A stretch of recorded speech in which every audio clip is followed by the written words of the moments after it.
Gang, have you ever been in a crowded room trying to have a conversation and you're shouting because you can't get a word in edgewise? And you're like, you know what would be great? Let's go over to this other room or this other table, or let's move away from the crowd a little bit so we can actually have our conversation.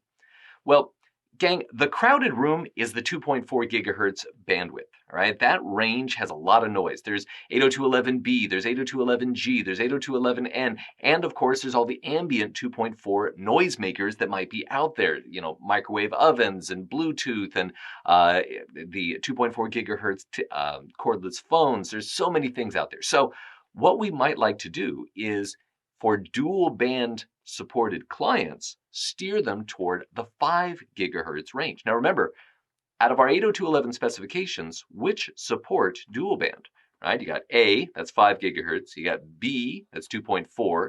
You got G, that's also 2.4. You got AC, that's over in 5, like A. Oh yeah, and then you got 802.11n. And N is interesting because it is dual band. It is living in both worlds. It supports both radios for connections, assuming it's been enabled on the access point.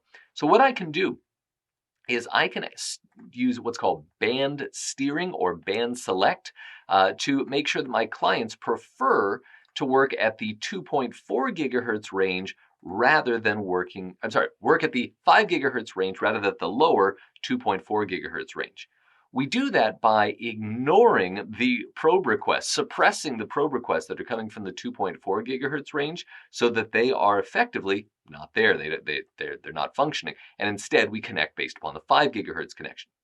Now, recognize, though, that there is a delay because of this, and so this is not for real-time based applications. Real-time video, real-time streaming, real-time audio, VoIP, those are not where we would want to enable this, right? Because we want things to be as quick as possible. We want fastest response time.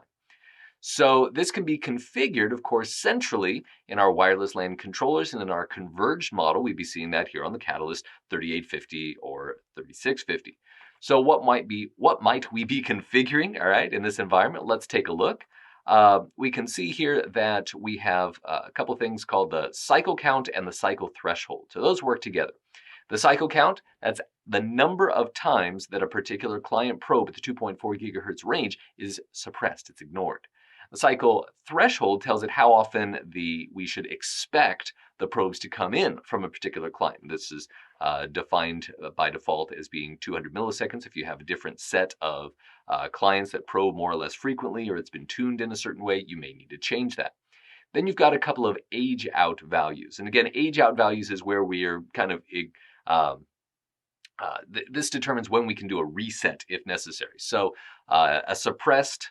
the age out suppression, a client is not going to be declared as new and have their probes suppressed for, by default, 20 seconds. So again, that's if we need to reprobe again, that's fine. We can jump right back in during that time period. Age out dual band is specifically how long we are, once we have moved from a dual band client to specifically a 5 gigahertz client, we're tagged with that, and it will ignore completely, not just based upon cycles, but it will ignore completely the 2.4 gigahertz request for 60 seconds. And this is to ensure that we don't roll back, we don't connect with 5 and then attempt to reassociate with 2.4 for some reason. Because if we still have both probes going out there, again, some clients, they really try and fling themselves over in the 2.4 pool, and we want them over in the 5 gigahertz pool. Finally, we have a client RSSI threshold.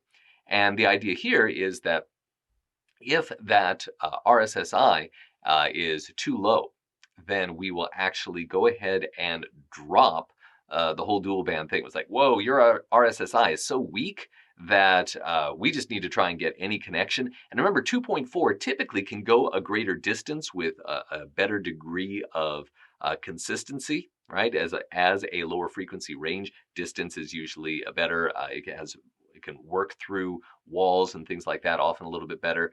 So because of that, it will actually drop the dual band and say, okay, fine, connect with 2.4. That's okay, since you have such a weak connection.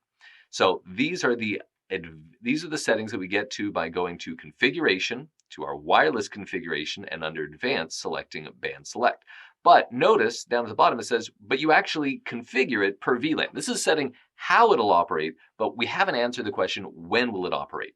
And for that, we're just going to look at a particular wireless LAN, so any particular wireless LAN that's been configured, we go, we see its name, it's got an SSID, and in the Advanced tab, right, way down at the bottom, here's our little check mark, band select, ding, and this is how we can go ahead and configure it and say, yes, I do want band select enabled here because I don't have real-time applications, and I want the ability to prefer the 5 gigahertz frequency range.